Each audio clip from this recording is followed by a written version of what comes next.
Om. Sadashiva Samarambam Shankaracharya Madhyamam Asmadacharya Paryantam Vande Guru Paramparam Ishvaro Guratmeti Mukti Veda Vibhagine Yom Abda Vyapta Dehaya Dakshinamurtaye Namaha Sava Vedanta Sedanta Gocharam Tamagocharam Govindam Paramanantam Satguru Pranatoshmaham Om Shanti Shanti Shanti Om.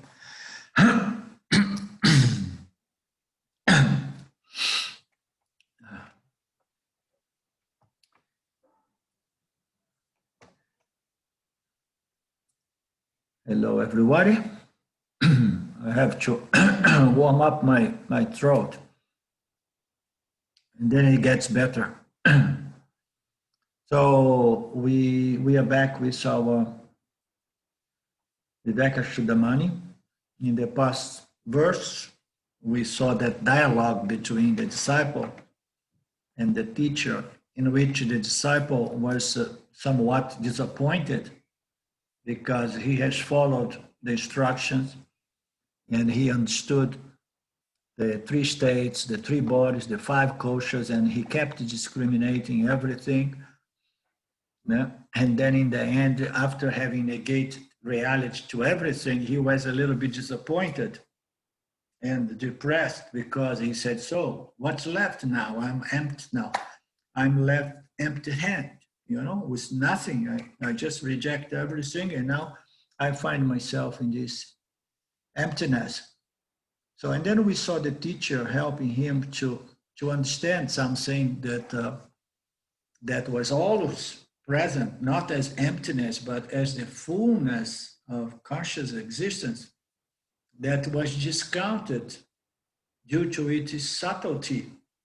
And the subtlety of what we are is such that it cannot be perceived by the five senses, neither by the mind, neither by the intellect. It cannot be perceived objectively by the intellect or the sense organs. So due to the subtlety of what we are, the disciple was somehow discounting the most obvious thing due to its subtlety. Then the teacher was helping the disciple to understand that he was that in which all these things that he has rejected or discriminated as mere objects, as mere appearance. So he was the thing in which all of that was coming. So he was the always ever present and free conscious existence. So, and as it seems, he began to understand that. In the last verse, the teacher said, yes, you are this light. You are the knower of this emptiness that you experience. That is you. Limitless free awareness.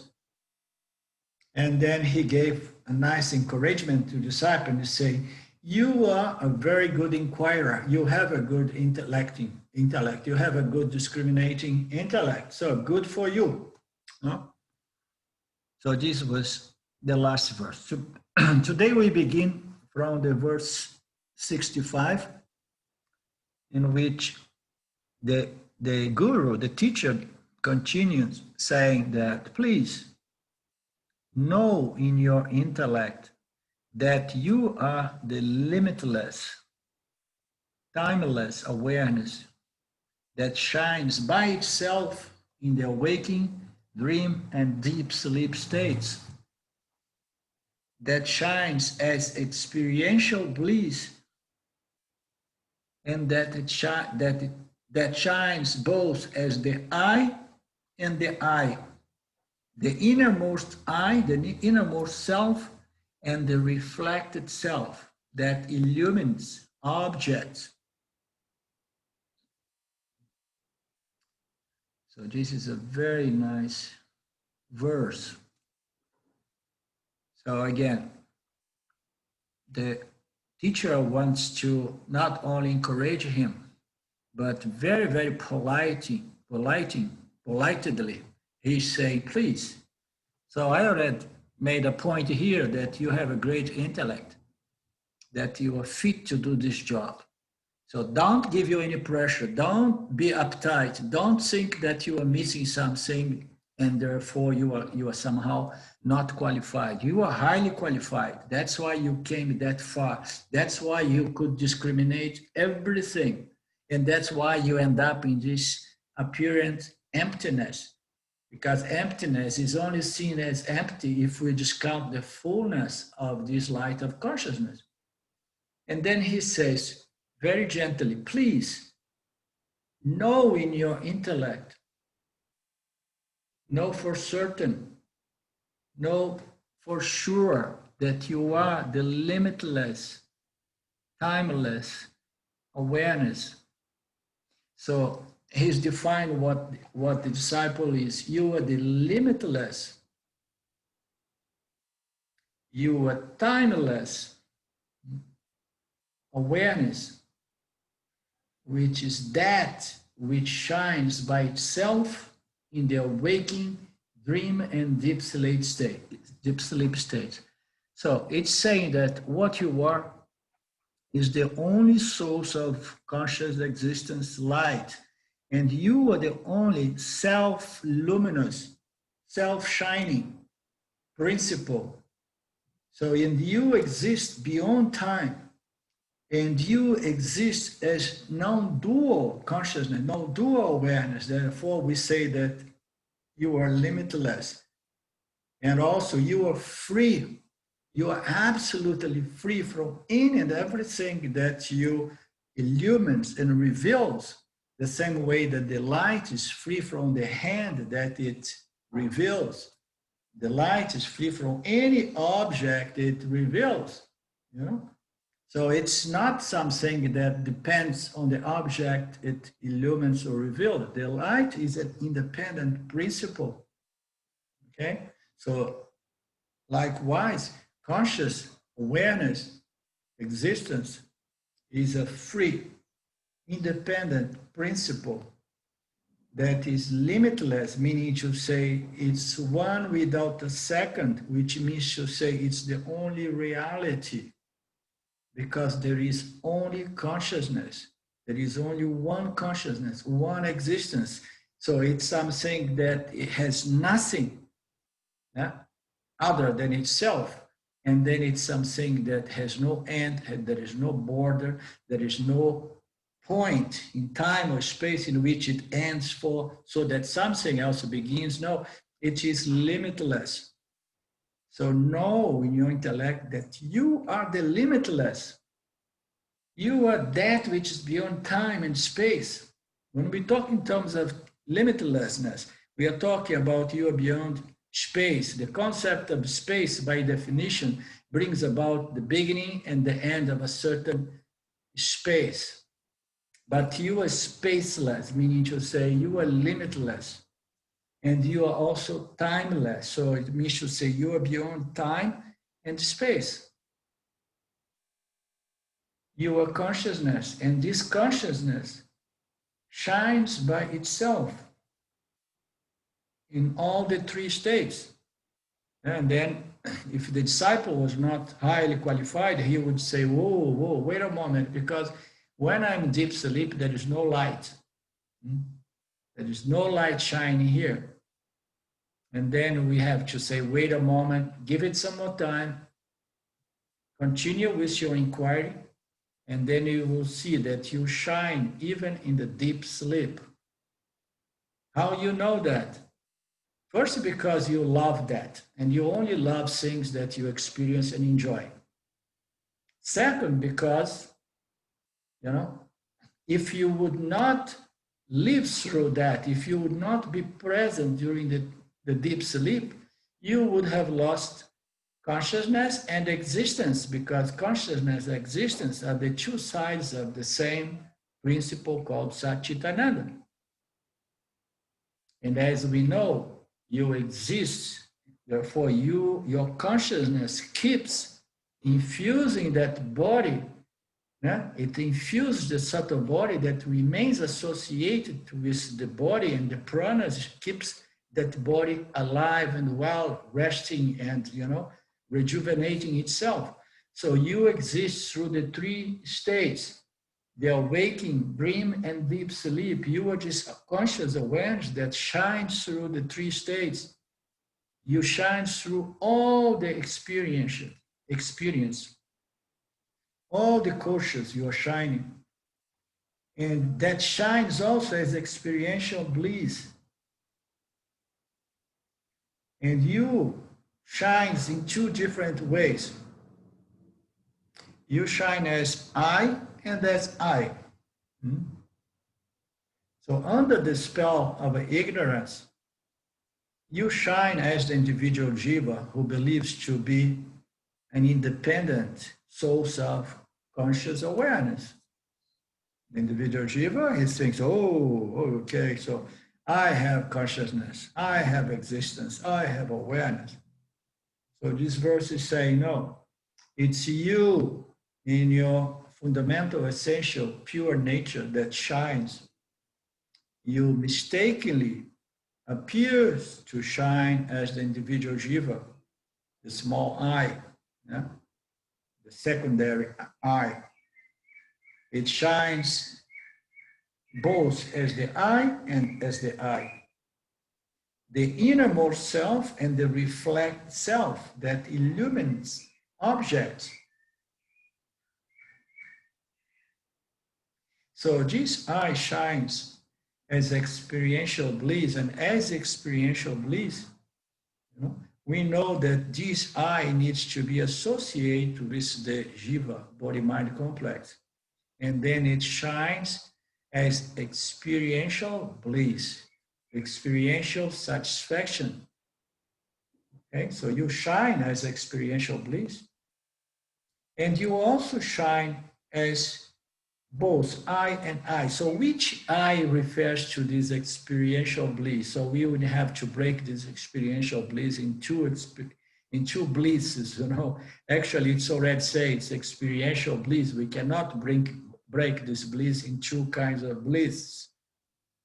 It's when we say shine as experiential bliss, it means you shine as the jiva, you shine as Anandamaya Kosha, because it was saying that you are the only source of consciousness that shines as experiential bliss,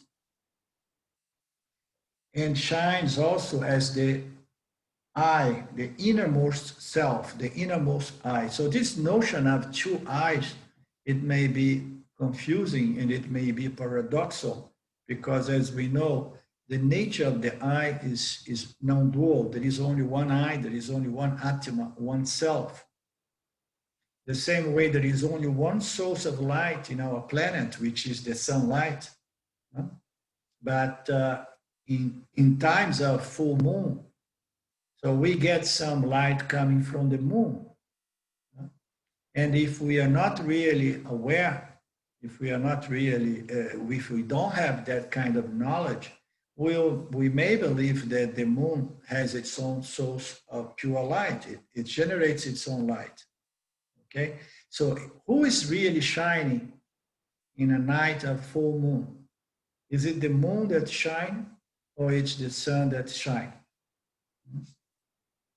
So we could say, in the full moon, there is only the moon shining because we don't see the sun because it's night. Or we could say, well, it's both are shining because in some other areas of the planet, the sun is still shining, but right here, it's the moon that's shining. Fundamentally, there is only the sun shining, but the light of the sun is being reflected in the moon. Therefore, we get some moonlight or sunlight coming from the moon that we call moonlight. So it's saying that you, consciousness, awareness, you shines as original consciousness and you shine as reflected consciousness, the same way that The sunlight shines as sunlight and shines as moonlight, original light and reflected light.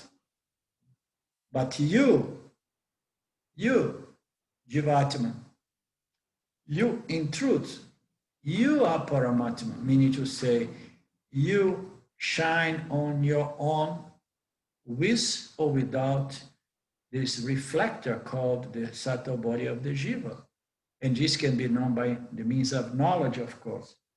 But here it says that know that you are timeless awareness that shines by itself in the three states and which shines by itself as experiential bliss. So, of course, this experiential bliss is only possible in the intellect of the Jiva. So only the Jiva is an experiencing, knowing entity.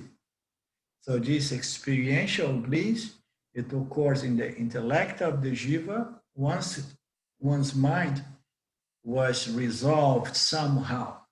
Okay? So when we say that the mind was resolved by the means of self-knowledge, and then one experienced a sense of fullness, peace, and satisfaction, which is not something that appears and disappears, because knowledge is that which is always good, self-knowledge. Once you know, right? So, and then it shines at all times as a sense of peace, satisfaction, which is inherent to this self-knowledge. Say, I am the original light of consciousness, and I shine at all times. I shine regardless of my jivas. The sun shines regardless of having or not having any object to illumine and reveal. Why? Because the nature of the sun is to shine, is to throw light, right? So likewise, the nature, our nature is to shine at all times. But whenever there are jivas, subtle bodies, it also shines as the small eye, the reflected eye. The eye goes to self, Atman. So this existence, this conscious existence, this Atman, it shines as I, meaning to say, even in no association with Jiva's causal body, the subtle bodies, it shines because it's the nature of the self is to know, the nature of the self is to illumine, the nature of the self is to reveal its knowledge. So it's all the time revealing and knowing, illumining, okay?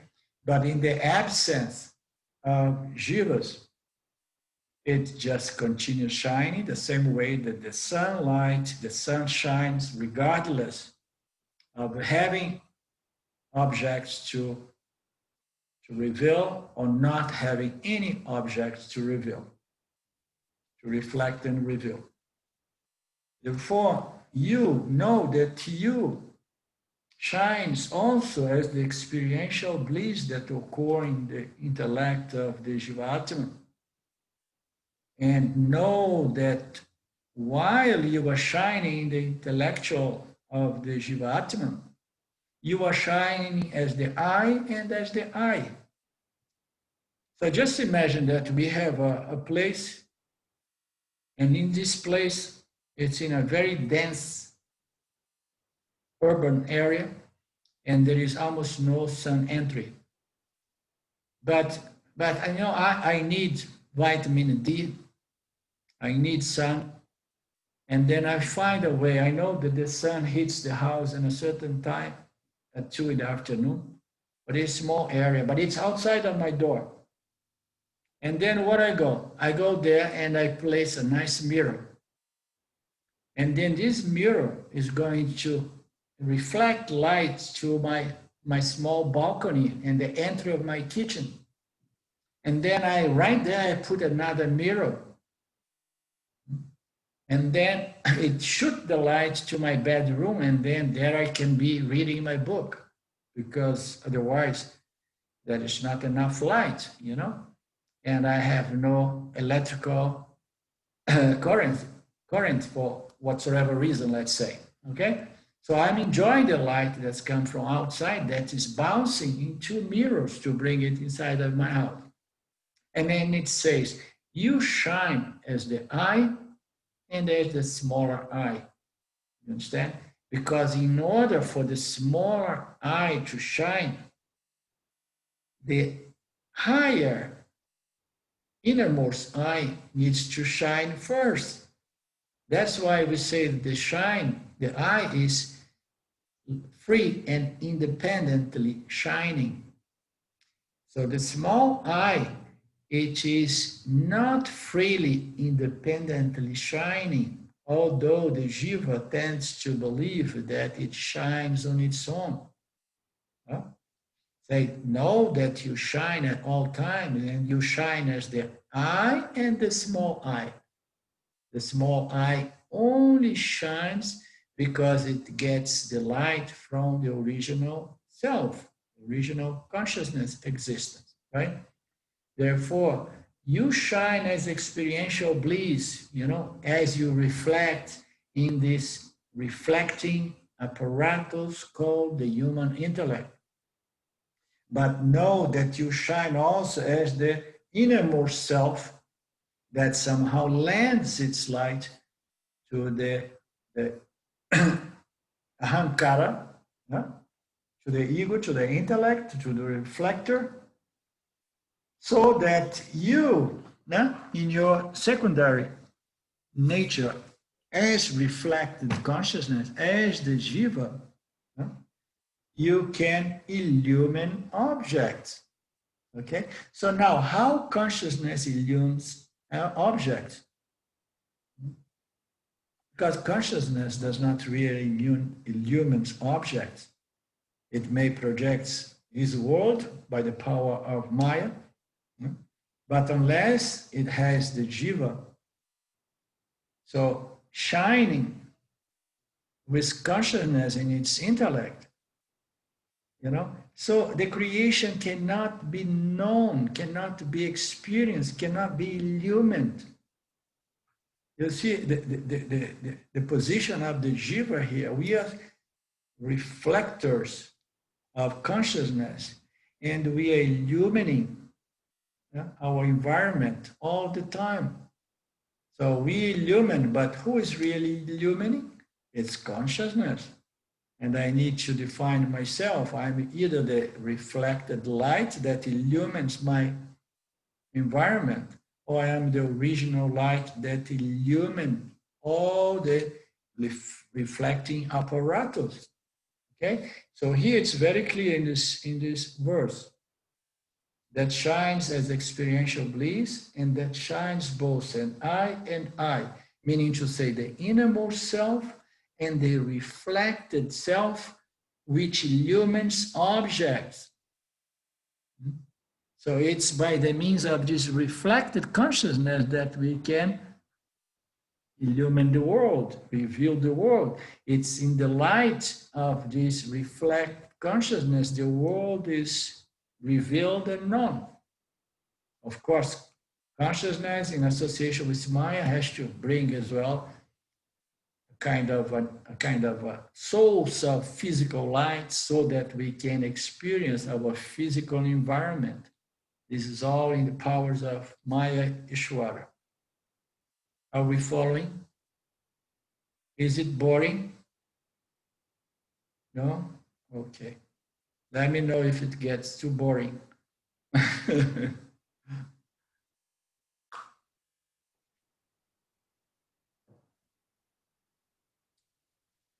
So this student is reassured that he has lost nothing through the successive negations that have left him with a sense of emptiness.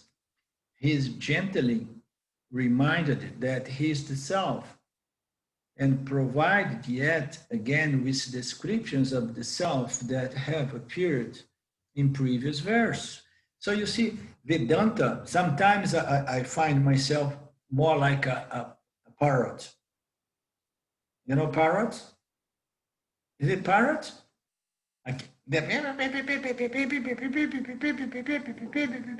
Because Vedanta is all about that. You know, the concepts are more or less the same. Even Lucy, that is new in the game, she understood already. The teachings are basically those, you know, karma, dharma, and then discrimination between the self and not self. The self is the light, and the not self is any and everything that is seen, is perceived, and it's known in the light of this conscious awareness. So it's very simple Vedanta.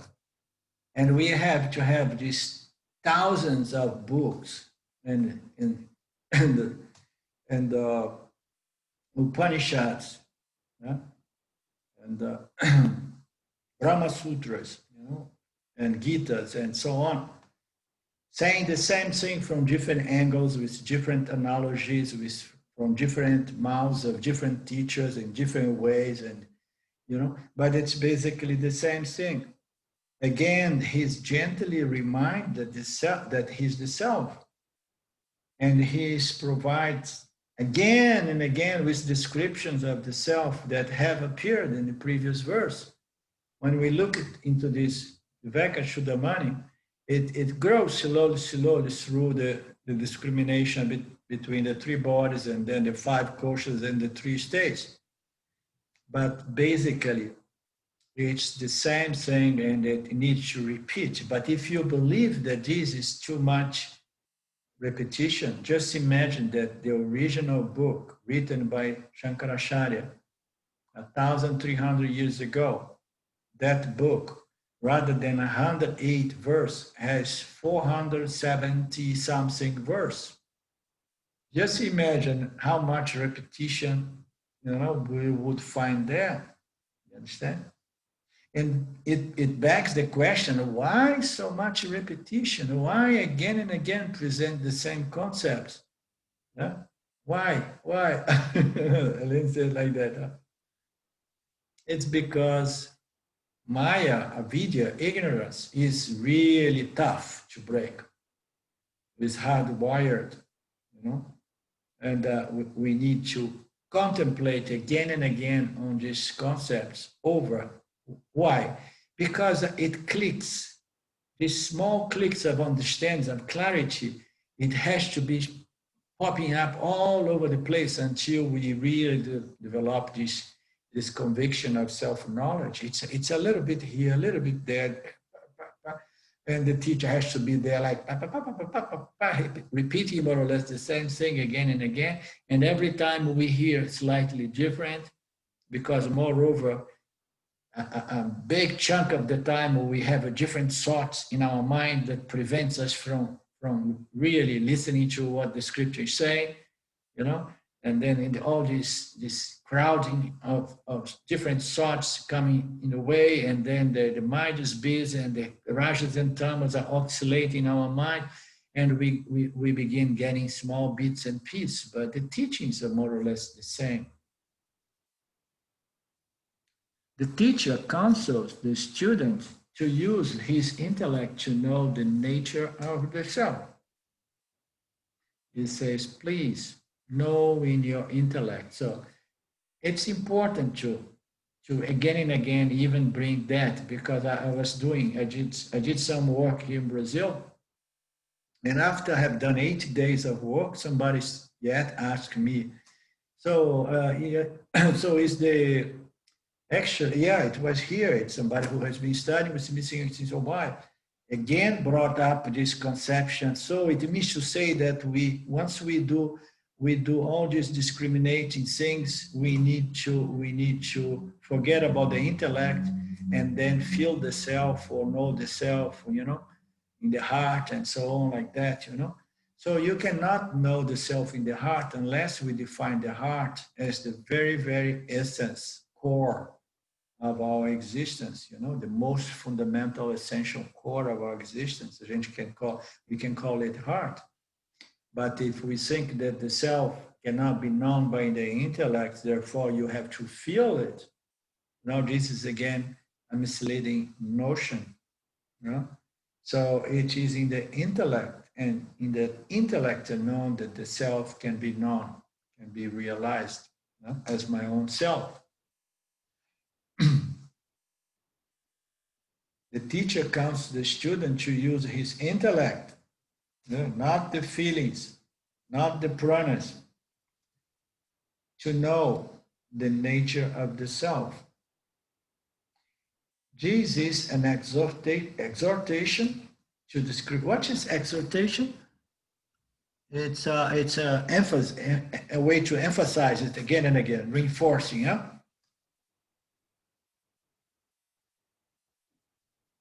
This is an exhortation. Correct me if I'm wrong. Huh? To discriminate, that is, to know that the self is not to be identified with the passing objects and states that appear in unchanging awareness. So this is a way to really reinforce the fact, I would say, that the self can be known only in the intellect and by the intellect. And the intellect has to understand that the intellect is not apart from the self, that fundamental, the intellect is the self, because there is only one source of light, okay? It reflects in my intellect, but I am not the reflector and I'm not reflected light, because I am claiming my identity in my very essence as light and light alone. So I'm just claiming it, okay? So it's by knowledge. Yeah? Therefore, this is an exhortation so that to discriminating in the intellect and only the intellect, which means to know that the self is not an object of experience.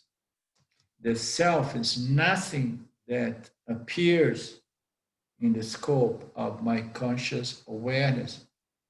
Okay? The self will never show in front of me and say, hey, you found me, I was hiding and now you found me. Huh? It will never going to happen that way. And we know it will never going to happen, because the self is the light of the illuminator. Whatsoever that shows up are just objects, not self. Even those most beautiful states, the famous states that people in the spiritual world tend to call states of consciousness, these states are the most dangerous objects there are. Right, Lucy? Yeah? So states a very dangerous object, because very, very, very often the seeker of moksha tends to take those beautiful Anandamaya states as the self. But we need to be prepared to say, no, thank you, it feels so good, it's wonderful. But you know, it comes and goes. You know, it's bound by time. So, and it's something other than myself. Why? Because I am experiencing it. I am perceiving it. I am witnessing it. I am knowing it. I'm in a knower. I'm in a knower. I'm the experiencer. Okay? And I'm not the intellect. I'm the original light that shines the intellect to make the intellect know and experience the objects in its field of experience. So discriminate, that is to know that the self is not to be identified with the passing objects and all those beautiful states that appear in unchanging awareness. We are referring to those states called, so-called Anandamaya experience, bliss, ecstasy, love, and peace, and you know, all these experiences that we know, oh, okay, oh my God, I have felt so good. I was in such a state. Claudio, I say, oh, I was in such a state. You know? So what do we say when we say that? That there was me and there was a state. I was in a state. The state was there, and then I entered that state, and then I left by the back door. Yeah? And I was there, and the state came, and the state left. Right? So therefore, the state, I cannot be what I know. I cannot be what I witness. I cannot be what I experience because I am the experiencer, right? So this is again and again the same teaching. You need to refuse those most seducing kinds of not self. The most seductive states, objects are these states of not self, so-called this beautiful spiritual experience and mystical experience and whatsoever experience. So traveling between dimensions and different realms, you take your subtle body and you go, you live in. All of these are objects. Yeah, the subtle body flying into these interdimensions and and seeing things and talking to other subtle bodies. All of this is happening where? In my light of consciousness, right? Can you see the subtlety? Yeah? And people think, oh, that is the self. I got myself. Myself went here, went there, and traveling around and encounter other selves in this sort of different realms. No, this is all not self. But the knower of all these objects of experience is the only non-dual self there is. That's the point. The self is the unchanging awareness that witnesses all that comes and goes. It witnesses the five sheets, the states of awakening, dream, and deep sleep. It witnesses the experience of bliss. It witnesses all objects we perceive. This is the self. The student's sense of emptiness, which the teacher is now trying to fill with knowledge of the self, knowledge of the light in which everything is known, which is not empty, but it's full.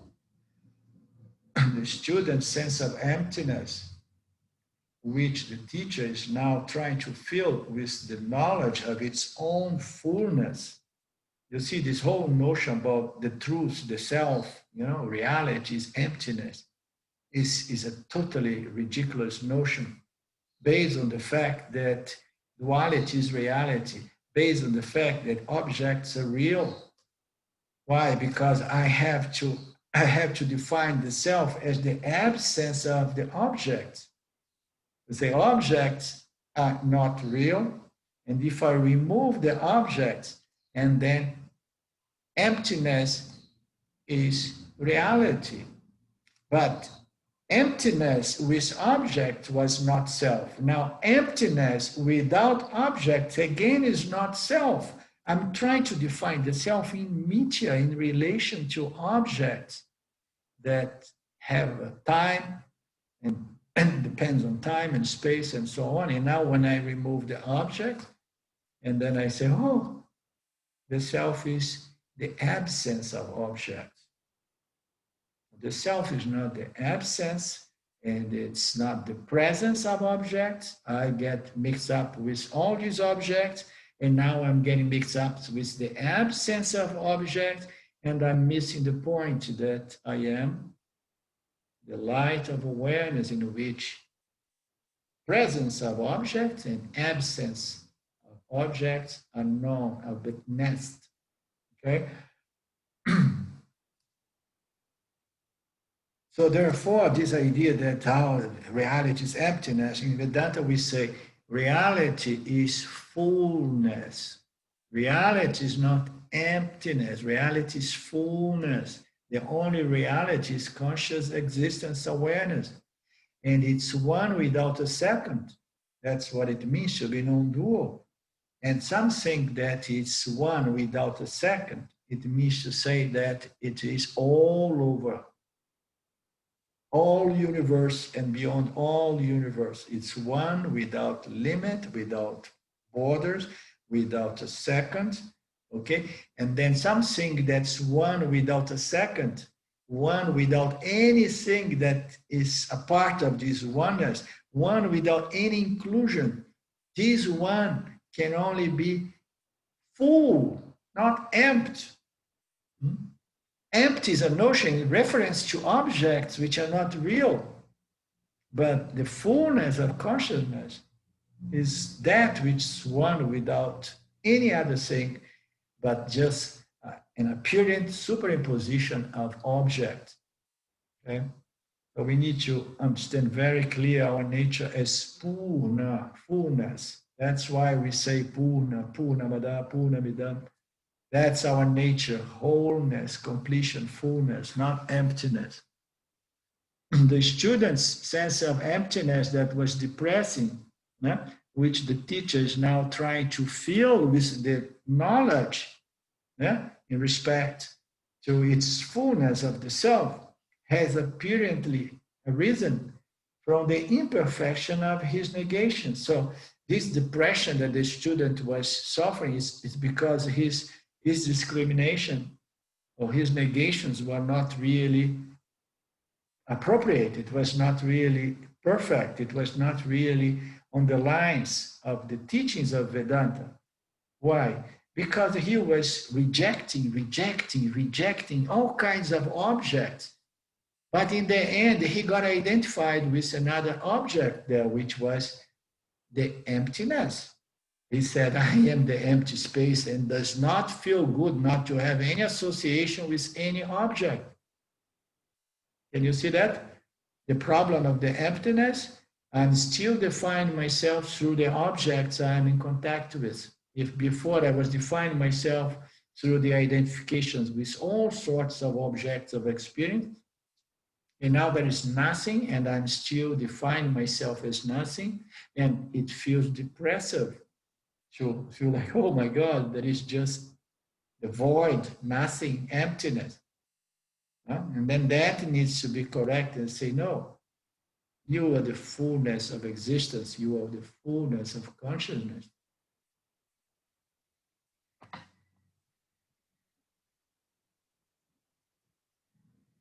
As each manifestation of the not-self is shown by analysis to be unreal, all this appearance of objects, the manifestation of the not-self has to be shown by analysis, the analysis presented by Vedanta as unreal, that which has a beginning, a middle, and end, that comes and goes, that which is changed from a moment to a moment, so that we can never really, come to a stable conclusion of what the hell is going on here. All we can say is just the five elements just changing and shaping themselves again and again with new configurations and so on.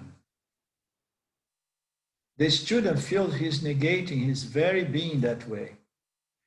In that imperfection of discrimination, that imperfection of a negation is due to the fact that each manifestation of the not-self is shown by analysis to be unreal. The student feels he is negating his very being because he feels that he is negating everything that defines himself or herself. We are negating our sense of identity, which is wrapped up, within this relationship with all our experience, all our objects, everything, our profession, our house, our relatives and wives and husbands and children and fathers, my life, my profession, my talents, everything, all these objects, I'm just, I'm wrapped around and I come up with an identity. The moment that we start rejecting everything that somehow got stuck to me and begin to define me. So, and then the disciple feels like, oh my God, I'm losing my sense of identity here. And all of that is due to the fact all of that shows that he's still taking his identity or take his stand in the ego as the ego. So this is natural. It happens that way. There is a transition in which the disciple, the inquirer, is still, is still with a foot in both worlds, worlds. It feels like I'm the jiva, but I'm the self, but I'm not 100% sure. So I want to keep both. You know? I want to keep the notion that I'm the self, but just for security, for insurance, I'm gonna go keep the notion I am the jiva as well. So therefore, so don't take away all these identifications, these associations, these hookups, these, that I have with all these things, because that's how I define myself. My ego is defined by this association. So let's keep a little bit of both. Huh? So it shows that he is still identified with the ego, the reflect I. So the teacher must remind him of an important distinction. In an early verse, the distinction between aham and ahamkara was explained. Aham and ahamkara. Aham, the I, and the ego I, ahamkara, was explained. This kara goes for the reflected consciousness, or the I that is in constant flux of modification, whereas the original I, the innermost I, is the I that shines with the same ever intensity, never modifying, and totally free and independent of anything it reflects, it reveals and reflects upon. Okay, so this is the distinction. The distinction between aham and ahamkara was explained in an earlier verse. The first stands for the I, aham, as the changeless self, the I that never changes, the I that is timeless, that is free. It does not depend on another source of self. It's self-existing, it's self-conscious, it's self-awareness. So this is the distinction, the I as the changeless I, aham. The second for the reflected I, ahamkara, that identifies with changing objects. So this reflect I, it does not really understand its true identity, and then takes itself to be what? To be all these objects, that define itself, its associations. It defines itself by all these changing phenomena of relating and transacting and contacting different objects that's going to bring about my life, history, and so on, and all of that. So the second, the ahamkara, that kara that keeps changing, is identified with changing objects. The first is identified with the limitless self-conscious existence. The second is identified with all the objects that this original consciousness, upon reflection, became associated with in the field of nitya, the field of samsara. Okay? So the first is not an experiencing entity, it's just the I. But the jiva mukta, or the yoni, has the possibility to comprehend, to understand that the real I is the I which is not associated really with anything that changes, or if it is, so it is associationless.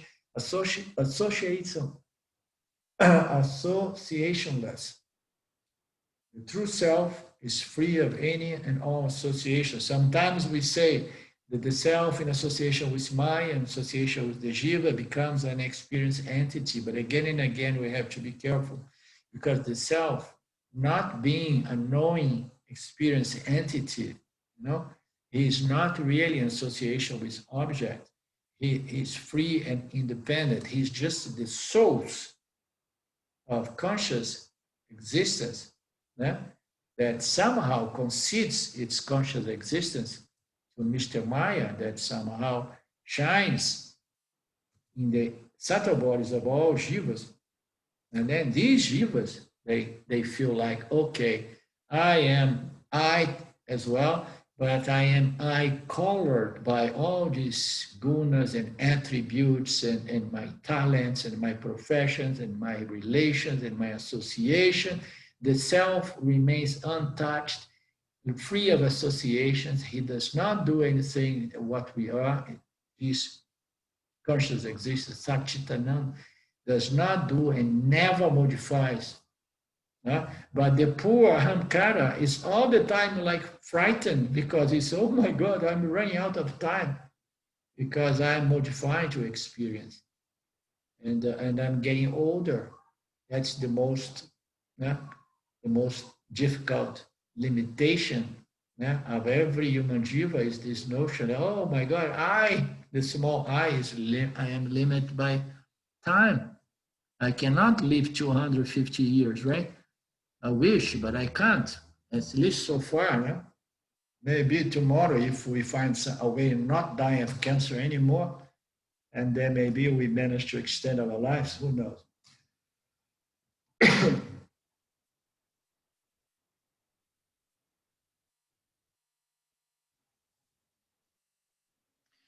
The suffix kara indicates that which is subject to change, modification. When the light of pure awareness is reflected in the intellect, it illumines the ego, which identifies pure awareness with the object that appear in it.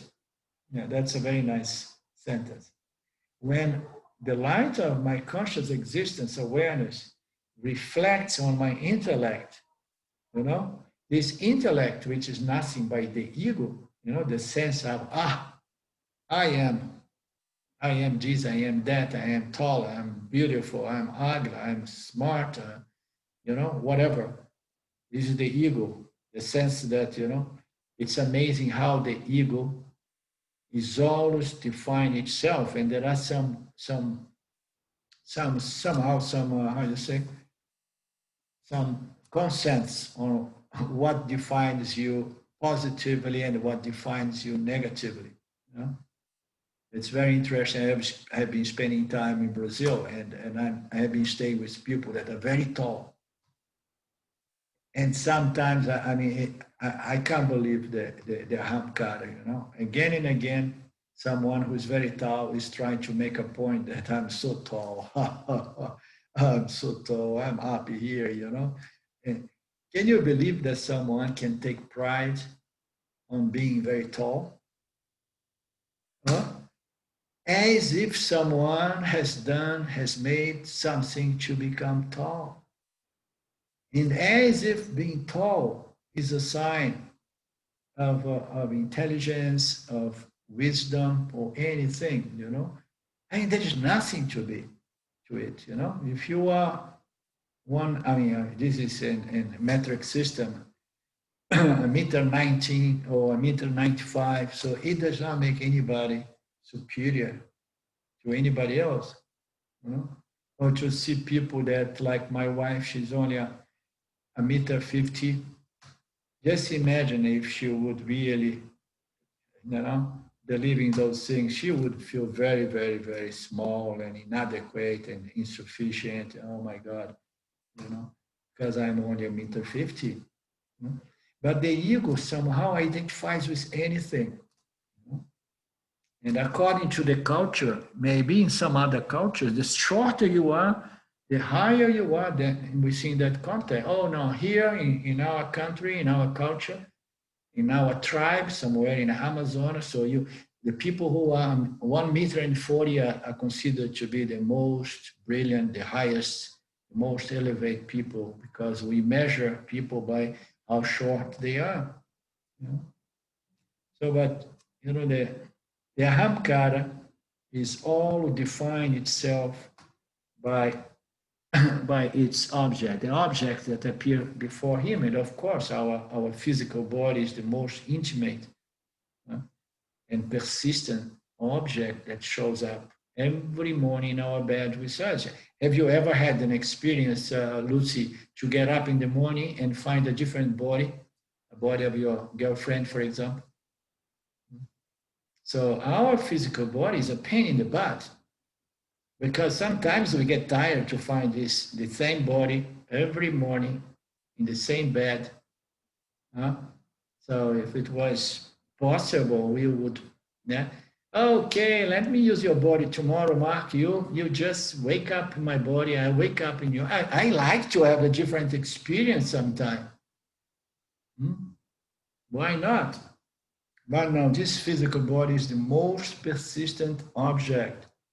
And we somehow, we are very much tied with this physical body, and we define it ourselves by this thing, and this thing is getting older. It's declining. So the purpose of Vedanta is to undo all these mistaken identifications within and everything that appears within our conscious awareness. The verse says that the self shines as the I and the small I, the big I, the innermost I, and the reflect I. Why this duplication? Why this paradox? Why this duality of two eyes? Huh? The I with attributes, the I with all our qualifications and professions and properties, and qualities and so on, I'm this, I'm that. This is the ego. This is the I under the spell of Maya that believes to be the body-mind complex, right? And is it nice? Is it good? Oh, I don't think so. Because this I, this ahamkara, is all the time in trouble, regardless of how intelligent, how pretty, how rich, how wise, how cultured, regardless of its attributes and qualities, it's always in trouble. Why? Because it feels all the time competing and finding somebody better, superior, more beautiful, more young, and more rich, and that. It's all the time, and then it starts declining. It's, oh my God, nobody's going to love me anymore because I'm not a pretty young girl anymore. You understand? So the ego is a source of trouble. The I that is all the time define itself by its attributes.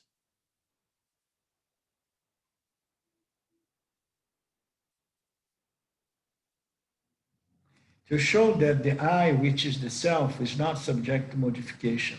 That's the purpose. It is purely I with no attributes. The I with attributes is the ego. The self reflecting the intellect. Intellect. So we have to understand that we have this conscious existence, awareness shining all the time. And this reflected consciousness of ours, is always conditioned by the state of the reflecting apparatus. So in this reflecting apparatus in our subtle body, depending on the proportions of the three energies, we're going to have a different sort of reflection or light shine. You understand?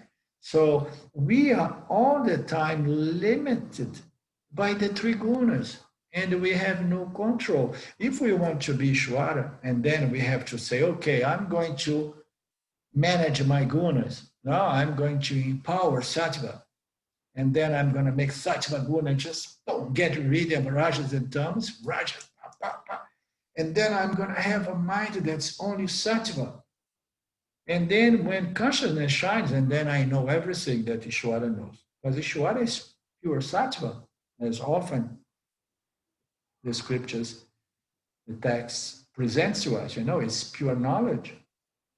In fact, it's his body, his very existence is just pure knowledge, pure intelligence.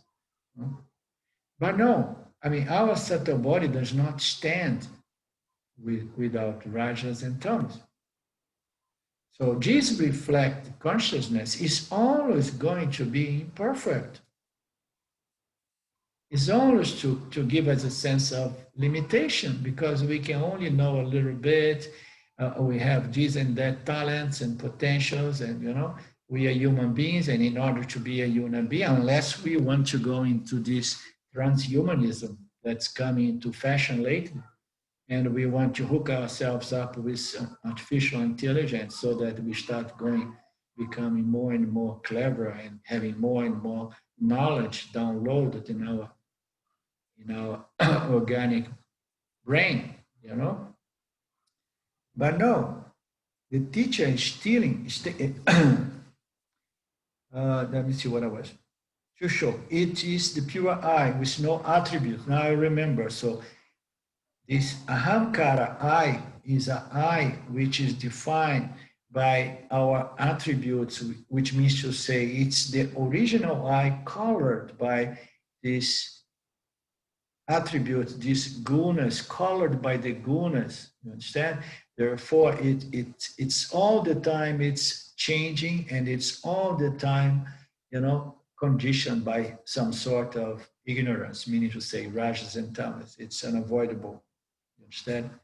So the purpose of Vedanta is not to make the sattva body pure sattva or making the individual mind the mind of Ishvara.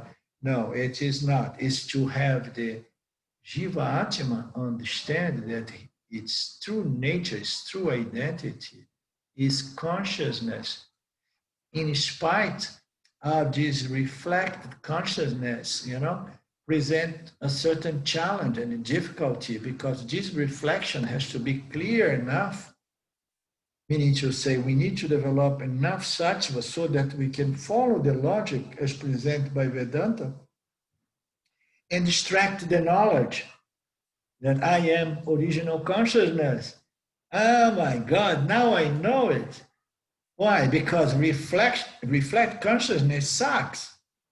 Meaning to say, it's changing all the time because the gunas are changing and these are changing. But the knowledge, once the knowledge is extract, gained, and then it's always present. I know, now I know. You understand? You understand that, Mark?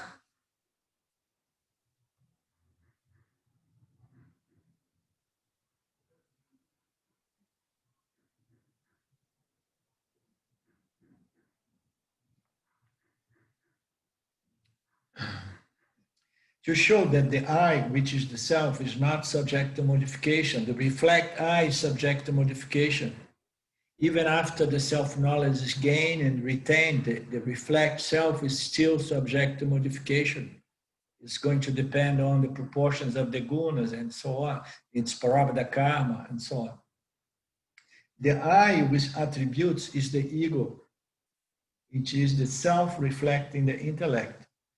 It is this reflect I which defines itself through the objects.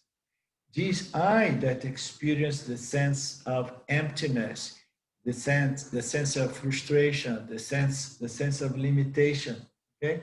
The sense of depression, because I have lost my identity.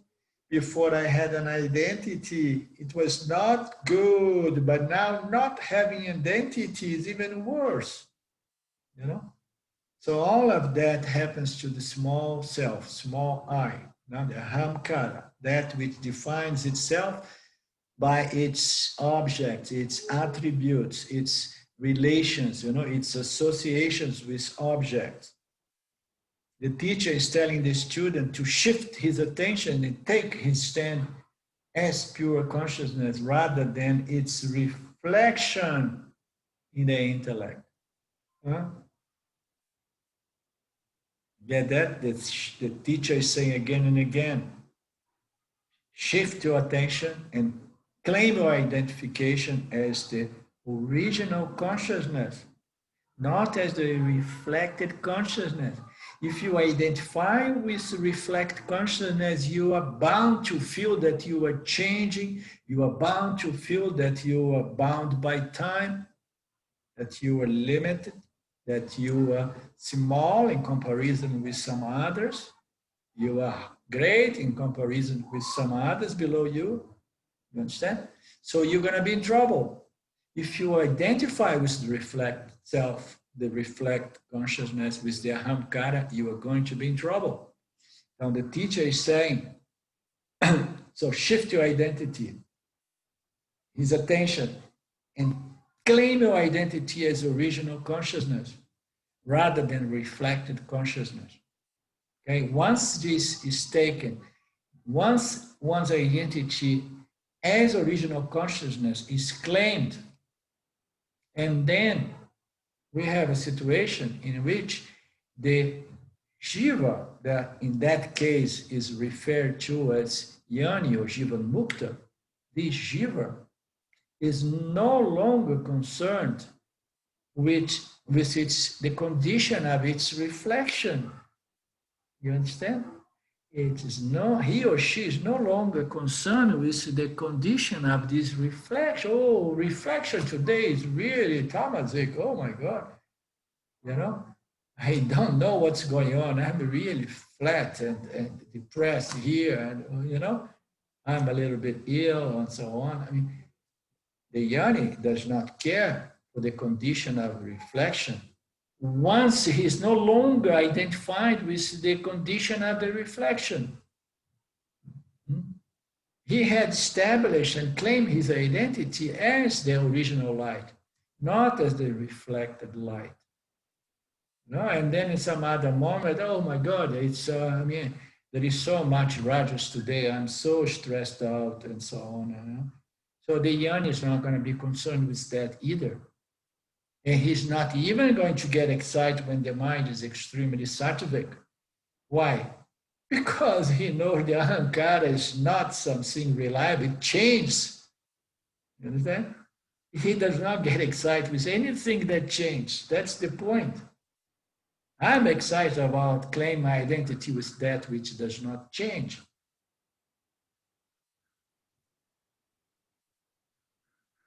The I, which attribute is the ego, the self, reflected in the intellect. It is this reflect I, which defines itself through its objects of experience that experience the sense of limitation, emptiness, depression.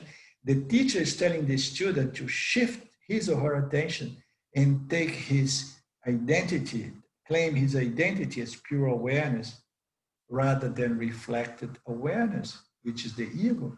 He's also preparing the student to reclaim all that has been negated. So now we are going to a different teaching here. The teacher is also beginning to prepare the students. Now that you have rejected everything, negate everything, you know, you understand that you are the fullness of the light that allowed you to discriminate and negate everything as not real, you know? And now I begin preparing you to understand that everything that you have negated, it's not real, but yet it does exist and not apart from you, consciousness, you know, because all of this is just a superimposition on you, the same way that we have superimpositions on the screen in a cinema. You know?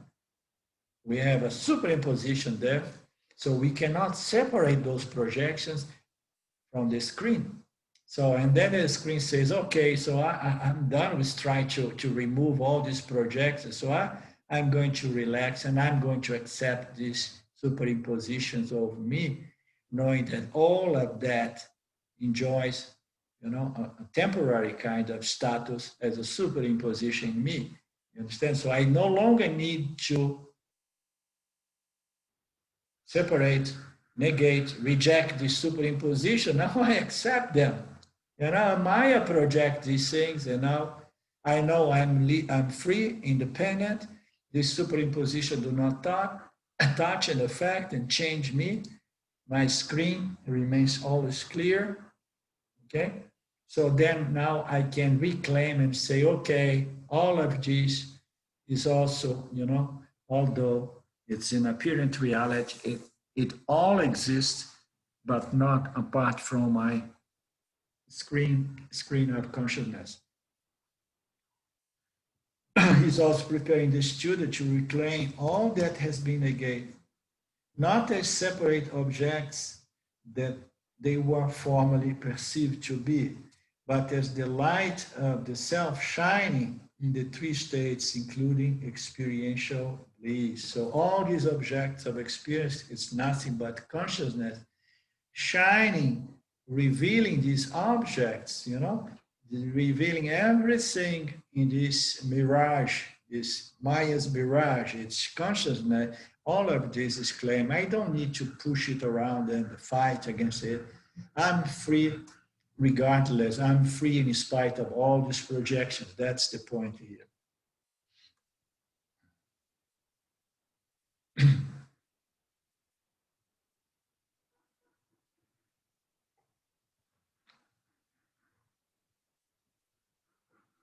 So therefore, the verse 66 says that the wise are released from samsara by the knowledge that the individual self and the limitless self are non separate. No, the reflected I and the I, they are not separate. How can we separate the original light? You remember the analogy of those 2 mirrors to bring light into my bedroom. So how can we separate the original light from the reflected light or the third reflected light, How can we separate? Because the essential nature of the original light, the first reflect light and the second reflect, the original nature, the fundamental nature is only light rays. It's light and light alone. So how can we separate this original consciousness, which is our nature, from this reflected consciousness, the one shining in our intellect? How can we separate it? So this is the whole point to be understood here. There is no separation. All these teachings about location of the object serve the purpose to help us to understand that everything happens or appears in consciousness and not separate from consciousness. Because everything that we perceive and know, we perceive in our intellect and not apart from the intellect, and there is no distance or separation from original consciousness and the reflected consciousness, the so-called intellect, the human intellect. There is no distance or separation. Okay? Everything happens non-separate. The small self and the innermost self, they exist not apart. The reflect self exists not apart. We have to understand that all of this is contained in the self, and the self is not contained in the ahamkara. The self is not contained in any object because the objects are not real, and consciousness is the only reality. Okay? But everything that is not real exists within consciousness and not apart from consciousness. Consciousness is not made by parts. It remains free and independent, but this apparent order of reality appears as a superimposition within consciousness, which is our true nature. The wise are released from samsara by the knowledge that the individual self and the limitless self, they are non-separate. Does anybody have a doubt about that? So shall I write our enlightenment certificates and send to all of you by email? You can print and then done deal.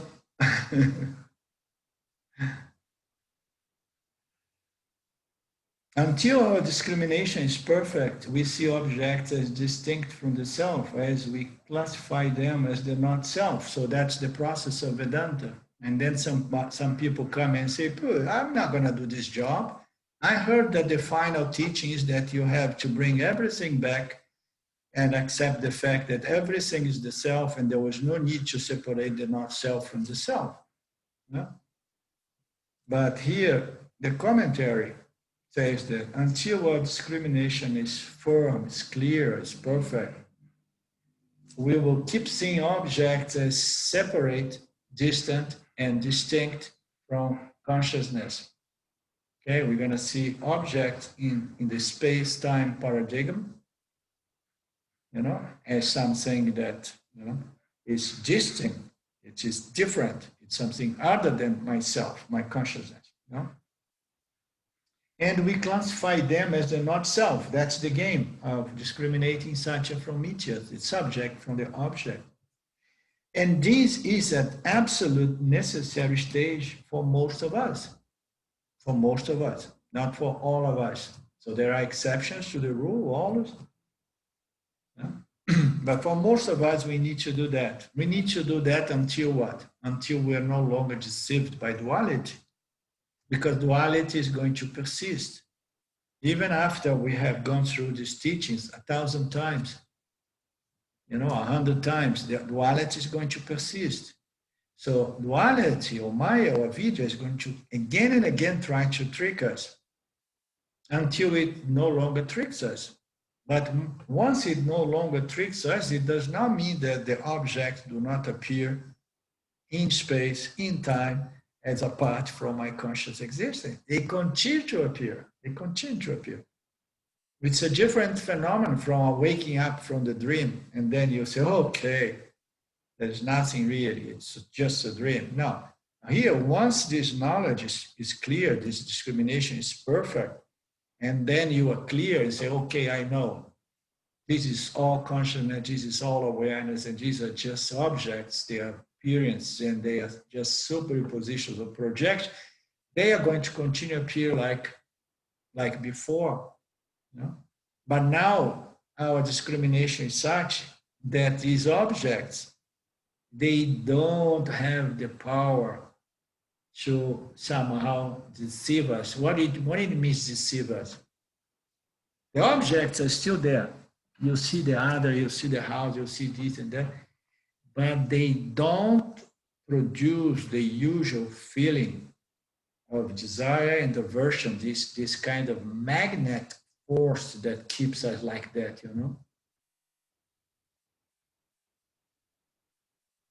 Okay, so you see the object, but this discrimination has settled the mind within this understanding that this is just an appearance, that none of this is real. Therefore, I'm not going to be running right and left, trying to gain or trying to avoid things, because otherwise I feel incomplete. Now I know that I'm whole, full and complete.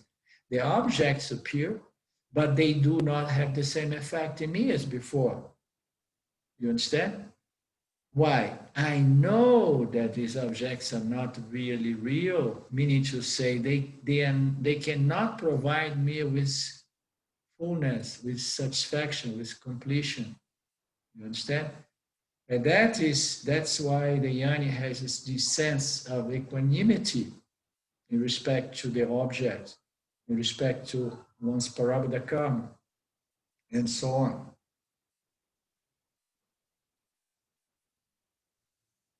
This is a necessary stage for most of us, but the ultimate aim of discrimination is not to cut the world in two. No, the world is just an appearance, and the world is there, and there is this principle called consciousness that somehow illumines and reveals the world. But we don't need to negate it in a way that, okay, now you all have to become yogas and experiencing the emptiness of the self. No.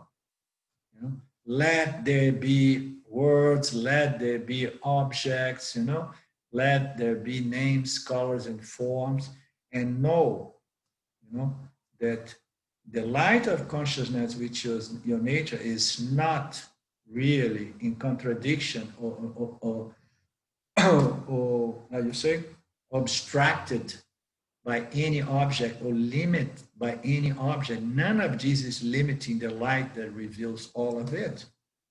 Now that's all there is to it. The ultimate aim of discrimination is not to erase or cut the world in two. The self is one without the second, is Advaita. This separation, this duality between the self and not self, it will remain, however, for a certain period of time, for as long as we believe the objects are real and that there is really happiness in gaining or avoiding these objects. This fundamental ignorance is going to keep us chasing away from objects of, and that's what it changed once this knowledge is clear and firm and always present. You understand, dear Dave? I think the knowledge has become more and more clear, huh, Dave? This is very interesting, and it has lots of questions for me, because I really think of this, non-duality, and if there's non-duality, then and everything else is not real, then what's left? And I get back, you talk about emptiness, and I keep coming back to that emptiness feeling, that almost like residing in knowledge is empty, because what's the point? So this is very thought-provoking. Let's put it That's very nice. This class of today is going to make up a very nice Q&A in a few days. Let's keep, this is a good inquiry. Let's go there. You see this kind of doubts and confusion between Satya and Mithya, they don't abstract one another. They're not in conflict with one another, It needs to be understood until it's crystal clear, so that, we can really be at ease as we are, as consciousness, awareness, existence, as fullness, not emptiness. So we need to be at ease and claim our nature without any sense like, ooh, it does not feel good, this emptiness. We need to clear all these confusions and questions. And it has all to do with understanding Satya and Mithya, and how these two principles, which is one, one in reality, they don't conflict with one another.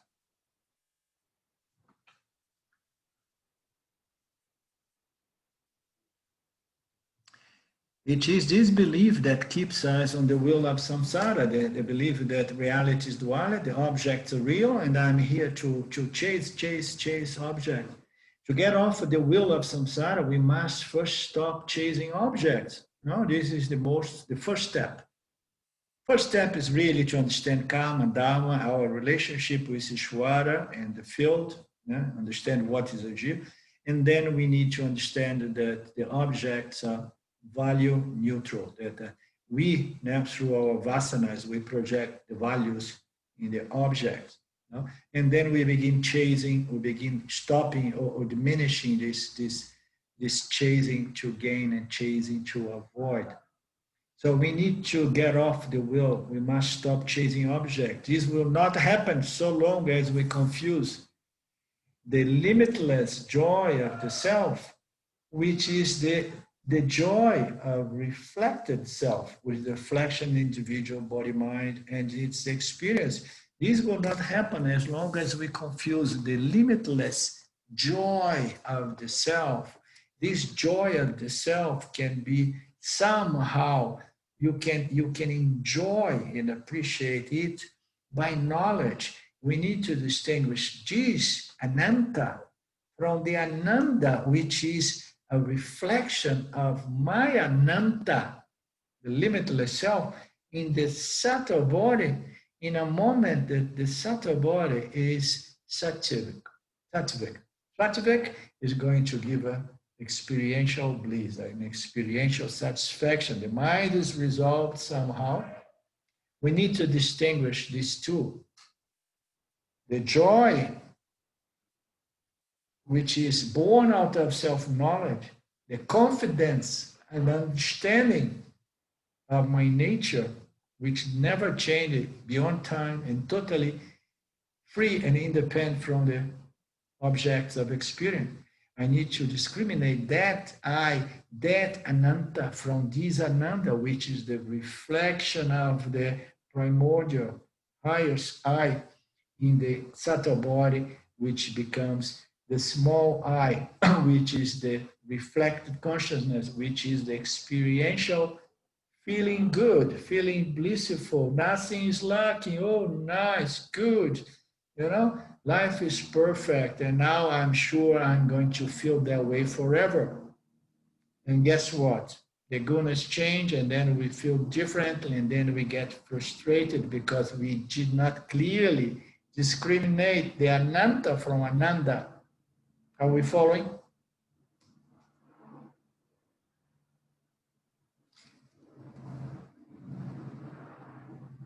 Once the knowledge that we are pure awareness becomes firm, the division between the self and non-self can be seen as the provisional arrangement it always was.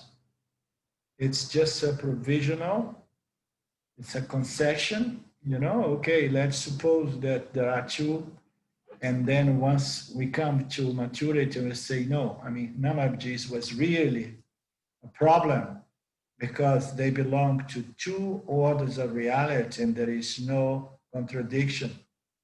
One does not contradict or obstruct the other, you understand?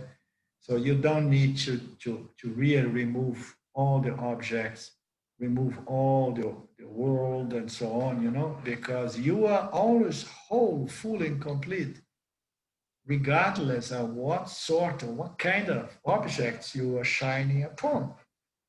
If the object is your intellect, regardless of how sattvic, rajasic, or tamasic it is, because you have discriminated the original consciousness from the reflected consciousness. This is the ultimate sort of discrimination between Sati and Mitya, is discrimination between consciousness and Ananda Maya Kosha. It is a very, very fine discrimination.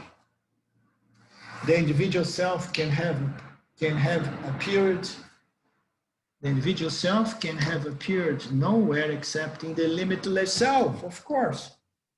All experience that somehow it's going to be frustrating, limiting, and so on, can only appear within the scope of this limitless self.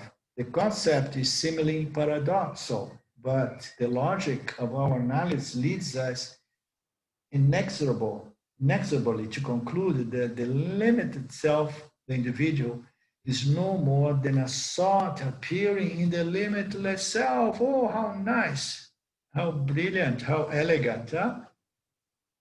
The limit, the one that feels limit, small, inadequate, is just a thought appearing or being, revealed, illumined by the limitless self that we are, and I'm thinking, oh, this jiva here of mine, it's so limited, inadequate, and this and that. It's just a thought. And I am the light in which this thought is illumined and revealed and known.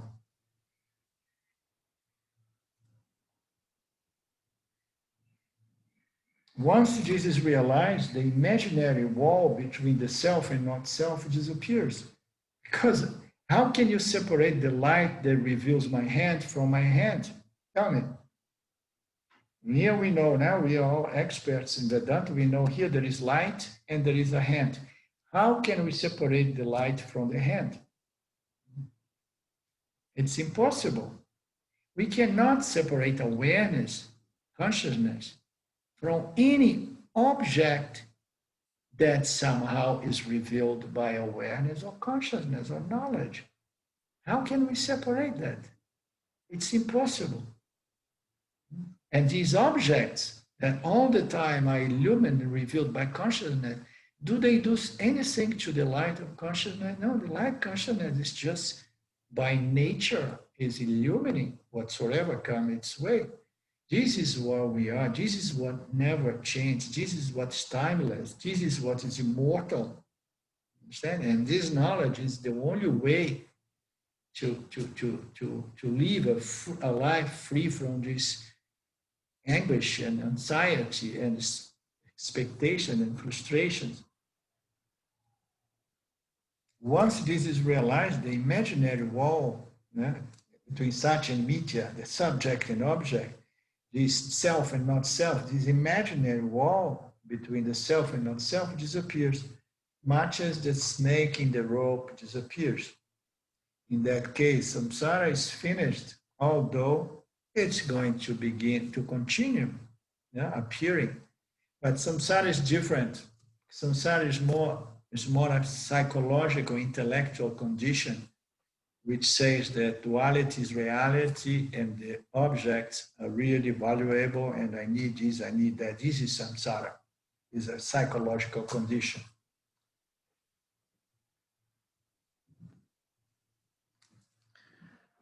Okay, so next Thursday we have a nice session on Q&As. Feel free to write your questions. And otherwise, Dave is going to have to write questions for everyone, and that's not fair. Okay.